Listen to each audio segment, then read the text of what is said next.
Ma'am आप PDF वाला फिर से बता दीजिए।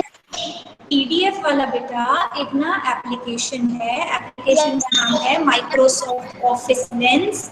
उसमें जैसे आप फोटो खींचते हो, फोटो खींचना, फिर वो आपको पूछेगा कि मैं इस फोटो का क्या करूं, फिर उसको आप एक बार ना पीडीएफ बना के करना। अब देखो मैं बोल रही हूँ तो आपको बहुत डिफिकल्ट या कॉम्प्लिकेटेड लग रहा होगा, ये एक बार करके देखोगे ना तो आसान है, क्योंकि आप लोगों को बहुत अच्छे से ये सारी चीजें एक्सप्लोर मैम करनी है। आप एक बार करके दिखा दीजिए। बेटा उसके लिए क्या है कि मेरे को फोन से आना पड़ेगा, और फोन से मैं अभी आ नहीं सकती क्लास के टाइम पे, है ना।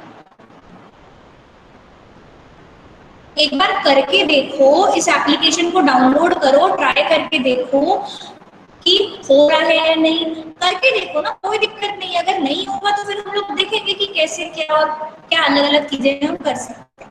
पहले एक बार खुद करके देखो, फिर उसमें जो दिक्कत आएगी वो हम साथ में सॉल्व कर लेंगे, ठीक है। मैम पहले क्या करना है? बेटा आपको एप्लीकेशन को डाउनलोड करना है, माइक्रोसॉफ्ट ऑफिस लेंस, उसे खोलना, वो अपने आप आपको बहुत सारी चीजें बताएगा।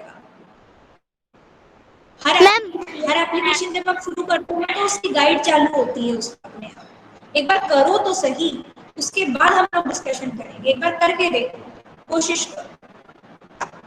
मैम अगर किसी को नहीं आता है तो आपकी अगली क्लास 25 को नहीं है और टिल 25 तक भी नहीं है। आपकी वो थर्सडे को लगती है मैम, आपकी वेडनेसडे को लगती है शायद से क्लास, तो 25 तो ट्यूसडे को पड़ रहा है। कोई बात नहीं, अगर मान लो आपको नहीं करते बना, आपको प्रॉब्लम आई तो आप एक दिन लेट सबमिट कर देना। ऐसा तो है नहीं कि मैं आपको जो है घर पे आके पिटाई लगाऊंगी अगर आपने सबमिशन नहीं किया तो। अगर आपको सच में कोई प्रॉब्लम है तो हम उसे बिल्कुल कंसिडर करेंगे। देखो हम कोशिश कर रहे हैं कि कैसे हम कुछ करने की कोशिश करें, है ना। कर लेते हो तो ठीक है, नहीं कर पाते हो तो कोई बात नहीं, बाद में सबमिशन कर देना। इतना टेंशन मत लिया करो, इतना लोड मत लिया करो। डेडलाइंस किसके लिए इम्पोर्टेंट है? जो बच्चे मक्कारी करते हैं, और वो मेरे 9th और 10th के बच्चे हैं। मेरे 6th 7th के बच्चे मुझे हमेशा बहुत अच्छे मिले हैं, कभी कोई बदमाशी नहीं करता है, और मुझे पूरी उम्मीद है कि ये वाली मेरी 6th भी ऐसी है। मैम तो हम ही तो बड़े हो गए मैम, 9th 10th में जाना है। बेटा वही तो मुझे समझ में नहीं आता है कि तुम लोग जब नन्हे मुन्ने होते हो इतने अच्छे हो, तो जैसे बड़े होते जाते हो वैसे इतने बुरे क्यों होते जाते हो? बताना मुझे, जब तुम लोग 9th 10th में आ जाओ कि हम इतने क्यों चेंज हो गए। पूछेंगे। अभी क्या है, अभी मेरा पहला 6th का बैच भी 7th में गया है, अभी वो लोग अच्छे हैं। जिनको मैं 8th में पढ़ाती थी उन्हें अभी मैं नहीं पढ़ा रही, जिन्हें मैं 9th में पढ़ाती थी वो 10th में आ गए, जो अभी 9th में पढ़ा रही हूँ वो पहले थे नहीं, अभी वो भी अच्छे हैं। जब तुम लोग बड़े हो जाओगे तब हम ये डिस्कशन करेंगे कि हम 6th में इतने अच्छे थे और अभी कैसे हैं। अगर 10th तक भी अच्छे रहते हो तो बहुत अच्छी बात है। वेरी गुड, जिनका काम कंप्लीट है सबको वेरी गुड। मुझे बस एक बार देखना है कि क्या हुआ है, कैसे हुआ, कोई दिक्कत तो नहीं है। Chapter 5, ma'am yes. हम लोगों ने उस दिन वेद मैम की कहाँ बात करी थी, हम उसी को आज आगे बढ़ाएंगे। हाँ बोलो बोलो। मैम चैप्टर कहाँ तक बोलो कंप्लीट किसने करके दी? बोला मैम? हाँ बेटा, जहाँ तक पढ़ा दिया है केवल वहीं तक का कंप्लीट करना है। अभी जो आगे पढ़ा रही हूँ उसे अभी नहीं करना है। अगर आप कर लोगे तो ठीक है, लेकिन उसको भेजने की जरूरत नहीं है। मैम मैम चैप्टर कहाँ तक है? हाँ बोलो मैम आपने अभी तक जितने भी बेटा। चैप्टर करवाए हैं सिर्फ उतना ही उतना भेजना है ना? हाँ बेटा, उतना ही भेजना है, जो नहीं करवाया वो कैसे भेजोगे तुम मुझे? मैम हाँ जो आप अभी मैम जो जो सिलेबस में मैम बस वही भेजना है ना? हाँ हाँ हाँ, जितना सिलेबस में है केवल उतना ही भेजना है। सिलेबस आपको आज या कल भी मिल जाएगा। मैम आपने जो थर्ड चैप्टर पढ़ा है उसे भी भेजना होगा। बेटा कर लो, अगर कर लो तो भेज देना, नहीं तो कम से कम सेकेंड तक तो भेज ही देना। देखो करने में कोई बुराई नहीं है, और करना तो टाइम से ही चाहिए। जब पढ़ाया तब कर लोगे तो तुम्हारे ऊपर लोड नहीं पड़ेगा। आप कर लो तो भेज देना, नहीं कर पाओ तो मत भेजना, कोई दिक्कत नहीं है। इतना इतना टेंशन से काम मत किया करो कि क्या करूं कैसे करूं, सब हो जाएगा। एग्जाम है। इतना तुम लोग जितना टेंशन लेते हो, काश उतना मेरे 10th क्लास के बच्चे टेंशन ले लेते। बेटा ये माइक मैम अपना म्यूट रखो, एग्जाम सब कब लोग से वैसे। है? बेटा टाइम टेबल आ जाएगा आज या कल में, ग्रुप पर आ जाएगा।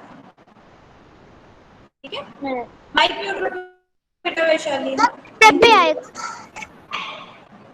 व्हाट्सएप पे आएगा, यस व्हाट्सएप ग्रुप पर आएगा।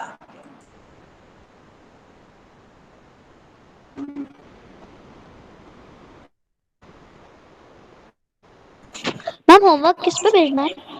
होमवर्क ईमेल पर भेजना है मेरे। ओके मैम आपका पर्सनल व्हाट्सएप पे नहीं भेज सकते? बेटा अगर आप मुझे व्हाट्सएप पे भेजोगे ना तो वो खो जाएगा। मुझे व्हाट्सएप पे दिन के 500 मैसेजेस आते हैं। Really ma'am? सही में, और ये तो मैं अंदाजा लगा रही हूँ। Ma'am what are burials? Burials मतलब जहां पर डेड बॉडीज को बरी किया जाता है, जहां पर डेड बॉडीज को दफनाया जाता है। पता है हम जो मैम झूठी लाइक हिस्ट्री, कब्रिस्तान? हम लोगों ने जो मम्मीज की बात करी थी, इजिप्शियन मम्मीज की, वो क्या है? वो बरियल साइट ही तो है। जो इजिप्शियन मम्मीज है वो बरियल साइट है, जहां पर उनकी डेड बॉडीज को बरी किया गया, गाड़ा गया। देखो हिंदू कल्चर में जब किसी की डेथ होती है तो they are burned, they are emulated, basically उनको अग्नि दी जाती है। लेकिन बाकी जो कल्चर है और जो पुराने कल्चर है वहां पर एक सेकेंड बेटा, जो बोलना चाहता है ना चैट बॉक्स का उपयोग करो। एक साथ तुम लोग बहुत बुरी तरह चिल्लाते हो। Yes pyramids are really burials. Pyramids, भाई ताजमहल क्या है? ताजमहल भी तो एक कब्र है। पिरामिड्स के अंदर भी तो कब्र है किसी की, तभी तो वो बनाया गया। भाई पहले लोगों को क्या लगता था कि जिंदगी से आगे भी, मतलब after you die there is a second life.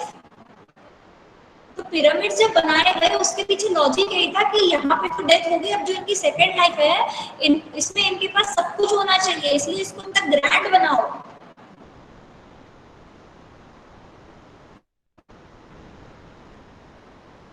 Pyramids are buried sites. नहीं नहीं, वो 7 वंडर्स जो है, पहली बात तो 7 वंडर्स चेंज होते रहते हैं, है ना। ऐसा बिल्कुल पक्का नहीं है कि अब यही जगह 7 जो है वो 7 वंडर्स हैं, और सारे 7 वंडर्स बरियल साइट नहीं है। I am teaching what books and burials tell us.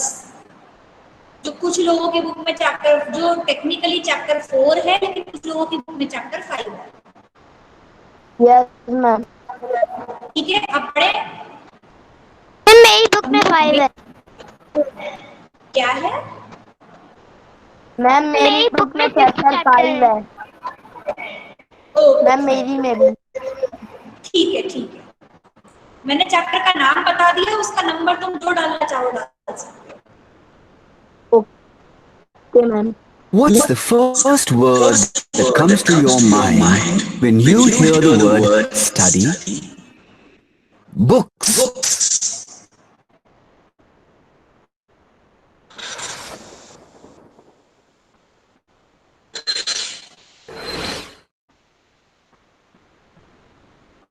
But do you know how our forefathers studied ages ago? About 3,500 years ago, the Vedas, which form the oldest literature of the Indo-Aryans, were orally composed. Ma'am video is voice को। The Vedas were learnt and handed down through generations only by word of mouth. They were not written. The Vedas were compiled several centuries after they were originally composed. The Rig Veda is the oldest of all the Vedas. Composed in Vedic Sanskrit, it tells us about the people of early Vedic period. Let's peep into the life of the Rig Vedic people and find out more about the way of life of our early ancestors. Click each button to learn more.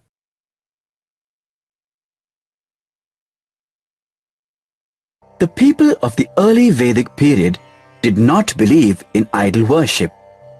They worshipped gods by chanting hymns and performing yagnas. The Rig Veda consists of numerous hymns which were composed by sages in praise of various forces of nature. Some of these hymns were even created for cattle and horses. Gods and goddesses were offered grain, ghee, milk during yagna.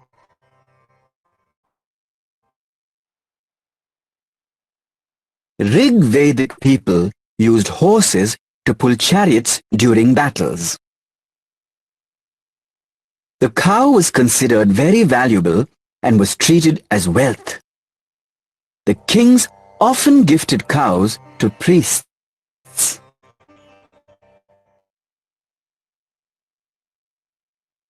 The Jana, or the common people, chose the ablest and the strongest man amongst themselves as Rajan, or the king.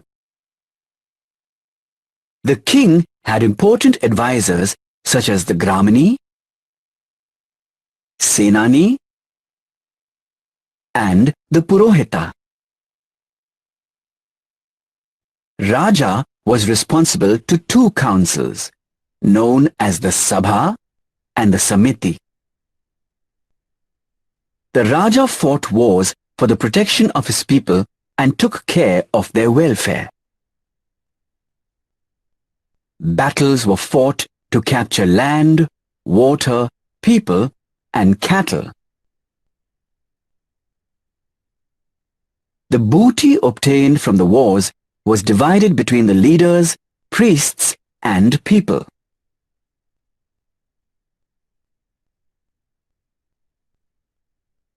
The Vedic community mainly consisted of Jana or Vish. Rajan was the head of the Jana or Vish. People who composed the hymns sometimes call themselves as Aryas. The Aryas conquered the Dasas, also known as Dasyus, and treated them as slaves. Women enjoyed an important position in the early Vedic society. They were educated and they even took part in yagnas.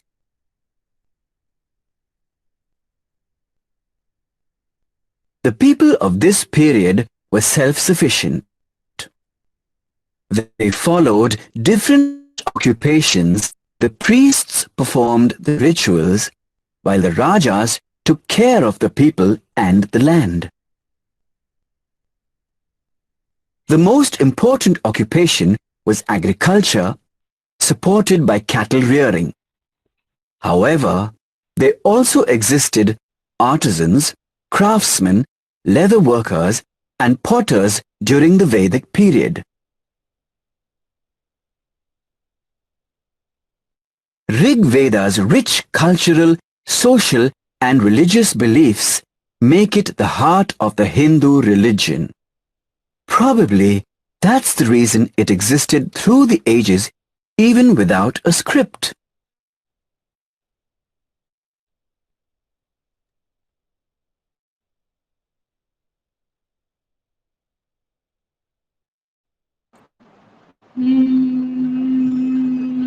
ये क्या है? ये एक him है जिसमें अगर आप words डाल देते हो तो वो एक अलग तरीके की मतलब जिसके अंदर ऐसी हम करके आवाज आती है ना, they are basically called as hymns. वो largely they are done for I can say worship purposes. भजन नहीं कह सकते, भजन अलग होता है, हिम अलग होती है. हिम वो होती है, देखो भजन की अगर हम बात कर रहे हैं तो वो स्पेसिफिकली उससे रिलेटेड होता है, हिंदू रिलीजन से. मोस्टली किसी भी रिलीजन के लिए अगर आप कोई सा भी गॉड को डेडिकेट करके गाना गा रहे हो उसको आप हिम कहते हैं। सेज मीन्स वो व्यक्ति जो कि साधु है, संत है, सेनानी जो सेना को आगे लेके जाता है, यस आई एम। और ग्रामीणी जो कि गांव में रहता है, जो गांव वालों की सेवा करता है और बेसिकली जो गांव का मुखिया होता है। दास वो जो कि सबके लिए, दास का मतलब तो वैसे काफी क्लियर है कि जो दूसरों के लिए काम करता है। प्रीस्ट मतलब पुजारी, जो कि पूजा वाले काम करता है। यहाँ पर प्रीस्ट का मतलब केवल हिंदू प्रीस्ट नहीं है, हर रिलीजन में प्रीस्ट होते हैं।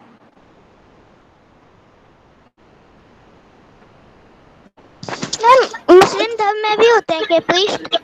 किसमें? मैम मुस्लिम धर्म में।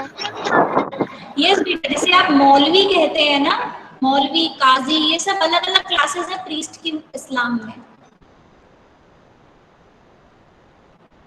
लगभग सभी रिलीजन में एक प्रीस्ट जरूर होता है जो कि इंटरप्रेट करता है कि इस रिलीजन में ये ऐसा है या इस तरीके का है, जिसको उस कम्युनिटी के लोग मानते हैं कि हाँ आपने अच्छा बोला, सही बोला। और कोई सवाल? मैम हाँ पूछो देवांश। मैम सेंट और सेज में क्या फर्क है? बेटा सेंट और सेज में फर्क, एक मिनट रुक जा, let me see the technical meaning.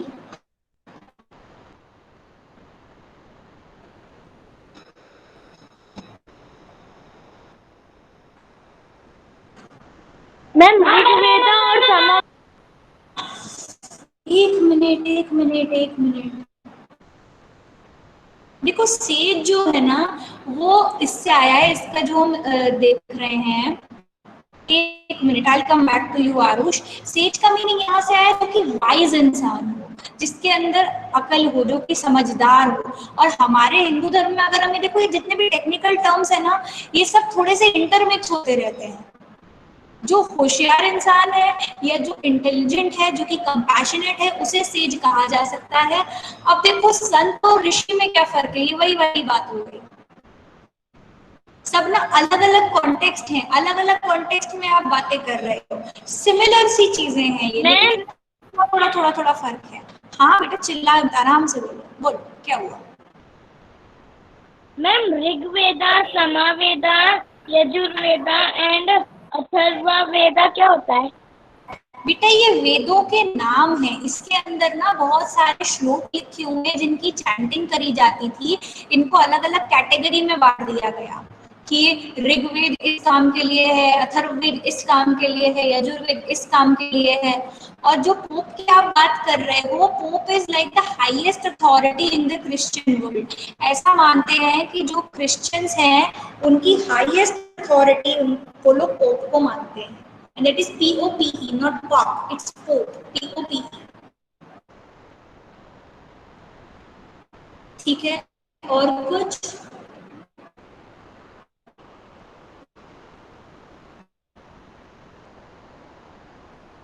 चलो मैं बताती हूँ। मैंने ना एक वीडियो देखा था इसके ऊपर, इससे रिलेटेड मुझे बहुत इंटरेस्टिंग लगा, मुझे लगता है आप लोगों के साथ शेयर करना चाहिए।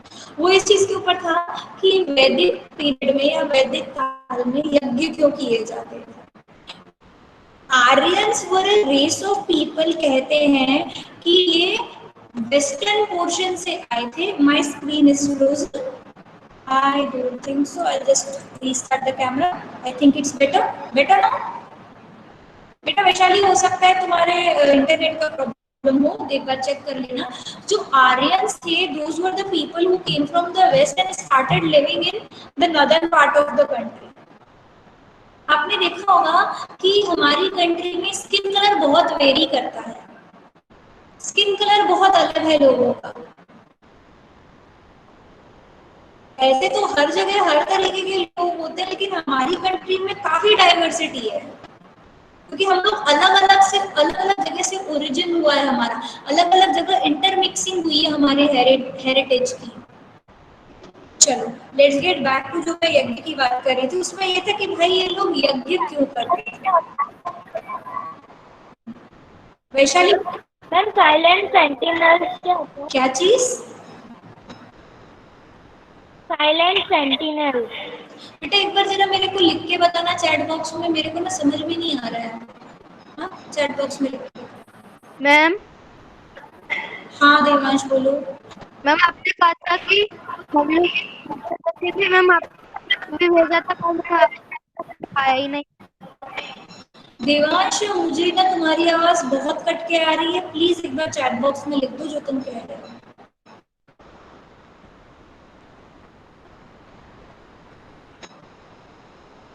और कोई कुछ कहना चाहता है? साइलेंट सेंटिनल्स, साइलेंट मतलब जो बात नहीं करते और सेंटिनल्स मतलब जो रखवाली करते हैं, टेक्निकली उसका मीनिंग यही है। और मैम मेगालाइट?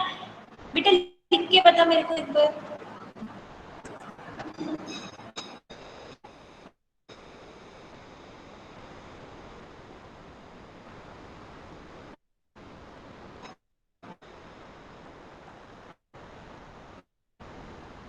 मेगालाइट नहीं बेटा, इट इज मेगालिथ। मेगालिथ मतलब होता है पत्थर, और जब पत्थरों की एज के हिसाब से हम लोगों ने ना अपनी हिस्ट्री को डिवाइड किया, पेलियोलिथिक, नियोलिथिक, मेगालिथिक, जिस हिसाब से हमने पत्थरों का इस्तेमाल किया अपने सिविलाइजेशन में, उसके हिसाब से हमने हिस्ट्री डिवाइड कर दी। मैं एक वीडियो दिखाऊंगी पर मैंने नहीं दिखाया था, किस चीज से रिलेटेड था, कोई बात नहीं देखते रहेंगे हम लोग। अभी पहले ये चैप्टर खत्म कर रहे थे। देखो एटसेट्रा वीडियो तो मेरे पास इतने हैं कि हम पूरा साल वीडियो देखने में निकाल सकते हैं, चिंता मत करो। मैं दूसरी क्लास की वीडियो भी तुम लोगों को दिखा देती हूँ। चैरियट्स, रथ जो होता है ना, रथ मतलब होता है चैरियट। मैम क्या? रथ होता है ना, रथ। आपने कभी श्री कृष्ण की फोटो देखी होगी अर्जुन के साथ, तो एक रथ होता है जिसको घोड़े खींचते हैं, है ना, उसी को इंग्लिश में चैरियट बोलते हैं।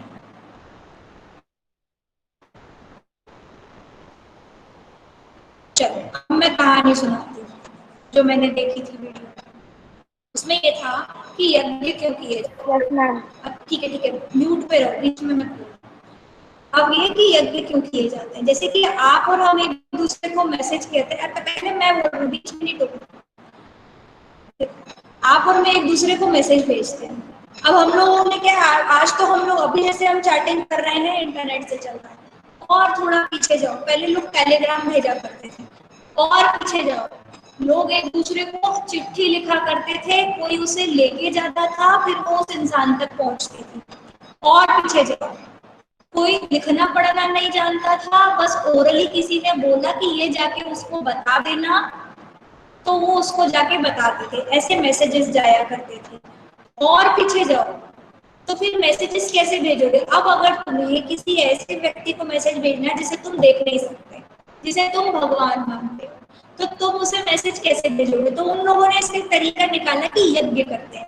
यज्ञ को वो क्या मानते थे कि ये भगवान का या जिस भी शक्ति को वो मानते थे ये उसका मुख है। नहीं तो घी, ग्रेन और दूध क्यों डालेंगे आग में, आग में डालने का तो कोई मतलब ही नहीं। उनका ये मानना था कि ये गॉड का, ये भगवान का मुख है, इसके अंदर हम दूध डालें, ग्रेन डालें और ये घी डालेंगे तो भगवान की अटेंशन हम पे आएगी। अब क्या हुआ, हमारी और भगवान की लाइन कनेक्ट होगी, तो उसके बाद हम मैसेज भेजेंगे। जैसे कि कभी भी आप यज्ञ देखोगे, यज्ञ करने वाले का वो नाम पूछते हैं कि यजमान कौन है। कभी अगर किसी ने देखा हो तो कभी ध्यान से देखना, वो यजमान सुनते हैं, पंडित जी करते हैं, मैंने देखा है। पंडित जी करते हैं। Yes ma'am. ठीक है बीच में नहीं, बीच में पंडित जी करते हैं, लेकिन वो जब भी करते हैं किसी के बिहाफ में करते हैं, किसी की तरफ से करते हैं। वो पूछते हैं, हमेशा यज्ञ में वो पूछा जाता है कि कौन कर रहा है।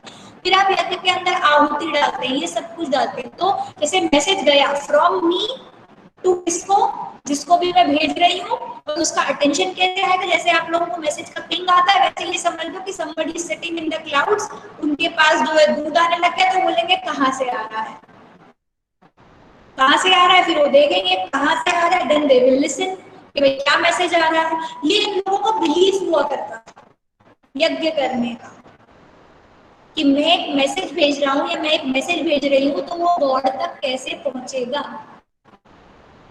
यस, यस, बिल्कुल सही कह रहे हो। लोग ये मानते थे कि हम भगवान को सबसे अपनी अच्छी से अच्छी चीजें बढ़ाएं।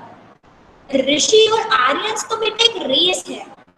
स्लेव मतलब दास, जो कि आपके गुलाम होते हैं, जिनके पास कोई फ्रीडम नहीं होता है कुछ और करने का, उन्हें वही करना पड़ता है जो आप बोलते हैं।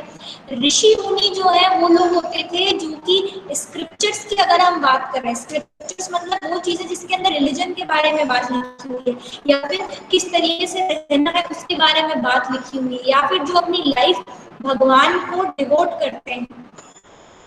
एक मिनट वैशाली, ये बहुत अच्छा सब्जेक्ट है, मैं इस पे बाद में आऊंगी। सैक्रिफाइस, सैक्रिफाइस मतलब बलि देना,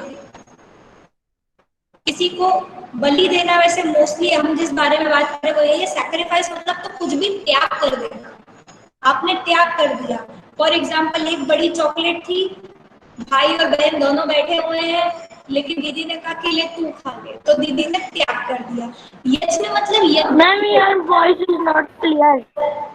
बेटा एक बार ना रीजॉइन कर लो मीटिंग, है ना? क्लियर है। कोई बात नहीं, कोई बात नहीं, उसके नेटवर्क पे प्रॉब्लम होगी। यज्ञ मतलब यज्ञ ही होता है, उसको लिखते ऐसे हैं क्योंकि संस्कृत का वर्ड है, ट्रांसलेशन में ऐसा हो जाता है। दासा मतलब वो बेसिकली दास ही है। मुझे लगता है तुम लोगों ने ना वो टीवी पे ना हिंदी के सीरियल नहीं देखे हैं, जिसमें ना ये लोग एक पुराने जो हिस्टोरिकल सीरियल आया करते थे ना, लगता है तुम लोगों ने नहीं देखे, शायद तुम लोग बहुत छोटे हो उन चीजों को। अरे ये चीजें बहुत आया करती थी पहले टीवी पे। ये कौन सा सीरियल था, जोधा अकबर आया करता था, उसमें पूरे मुगल काल के बारे में। और अभी मैम मैंने मैम कल अभी भी देखा। आता है। अभी आजकल जो आते हैं वो मैंने नहीं देखे। मैम अभी भी आता है। तो उसमें मैम भीमा अम्बेडकर आता है एक। देखो, बहुत सब कुछ उसमें सही नहीं होता है, लेकिन कुछ कुछ चीजें उसमें आपको एक आइडिया लग जाता है। पोर्ट होल्स मतलब कि जहाँ पर एक गड्ढा होता है, एक तरीके के गड्ढे को पॉट होल्स है, वो पोर्ट होल्स नहीं है, पॉट होल्स। और उस टाइम में कोई नहीं पढ़ना जानता था, तो मैम वो भजन कैसे गाते थे?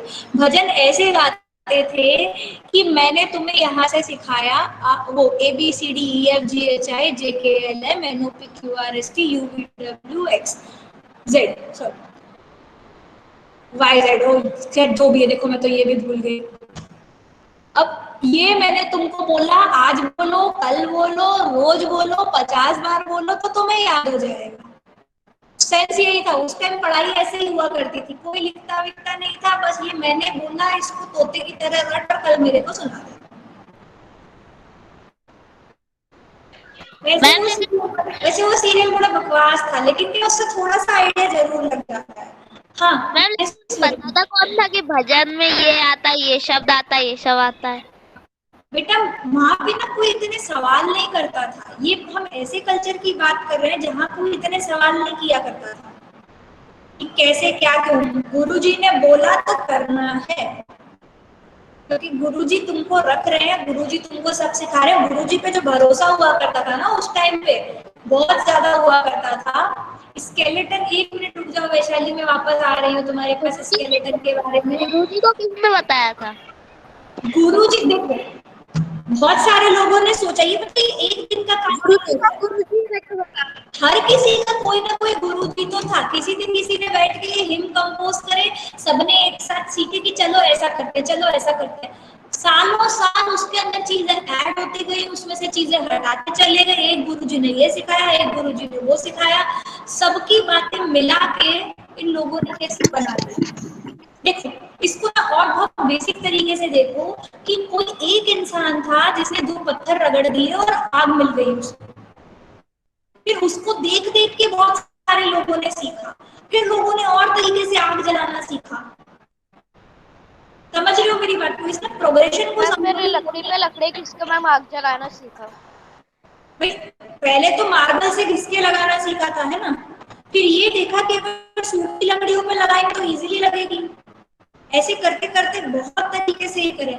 हाउ वेदा कंपोज, बेटा इन लोगों ने बैठ के, अब देखो चिंतन से कहते हैं ना कि सोचो। जब आपको कहा जाता है कि कुछ इनोवेटिव करो, कुछ नया सोचो, तो ये आसपास की लाइफ को देख के लाइफ का स्ट्रक्चर बनाने के लिए इन लोगों ने ये काम करा। और स्केलेटन की क्या बात कर रहे हो तुम लोग, मुझे समझ में नहीं आ रहा है। ऐसा कहा जाता है कि लॉर्ड ब्रह्मा ने वेदा क्रिएट करे थे। क्या स्केलेटन की बात कर रही हो वैशाली? पॉट होल्स का मतलब जो जमीन में गड्ढे होते हैं वो होता है।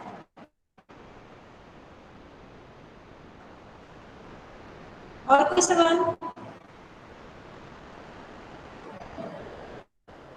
एनीवन?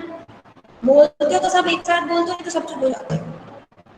मैम जो 45th पेज नंबर पे विश्वामित्र एंड द रिवर्स, इसमें क्या है? एक मिनट रुक जाओ बेटा, मुझे ना पेज नंबर 48 खोलने दे। 45th। 45, ठीक है रुको, थोड़ा यहाँ पे इंटरनेट स्लो चल रहा है।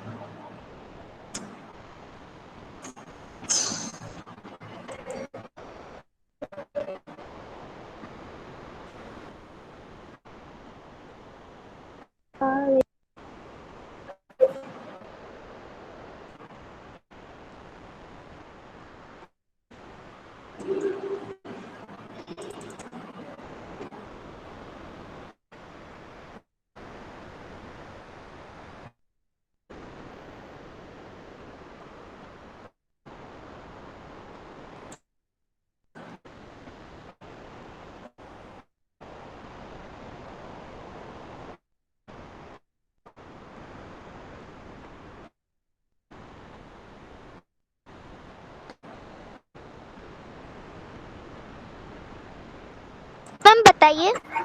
बेटा एक मिनट रुक जा, मैं बोल रही हूँ ना, मैं खोल के देख रही हूँ। मैं ई बुक से पढ़ाती हूँ ताकि मैं आप लोगों के साथ शेयर कर सकूँ। I don't keep a real book with me. और मुझे लग रहा है अब शायद मुझे रखना पड़ेगी, क्योंकि इस क्लास में इंटरनेट बड़ा स्लो चल रहा है। मैम इसी क्लास में दूसरी क्लास में ही इस क्लास में स्लो चल रहा है, 6th 7th में स्लो चल रहा है ना, 8th 9th 10th में तो सही चलता है। अभी तक तो प्रॉब्लम नहीं है।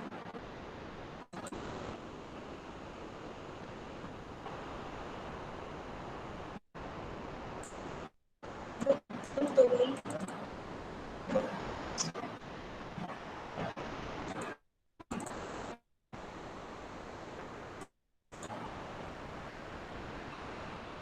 मैम आपने जो मेरा टेक्स्ट नाम चैप्टर का बताया कौन सा मैम ने पेज इसके नंबर है नीचे मुझे ऐसे बता। एक मिनट मैम रुको। 45th। Vishwamitra and the reverse.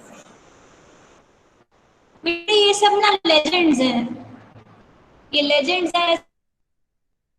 ऐसा मानते हैं कि विश्वामित्र ने ऐसा कहा था कि जो रिवर्स हैं वो माउंटेन से आती हैं दौड़ते हुए घोड़ों की तरह, और दो like two shining cows that lick their calves, you move like chariot to the power of Indra. ये बेसिकली ना रिवर्स को लेके, उसकी इम्पोर्टेंस को लेके विश्वामित्र ने एक तरीके की प्रेयर सी कंपोज कर रखी है, उसके बारे में दिया हुआ है।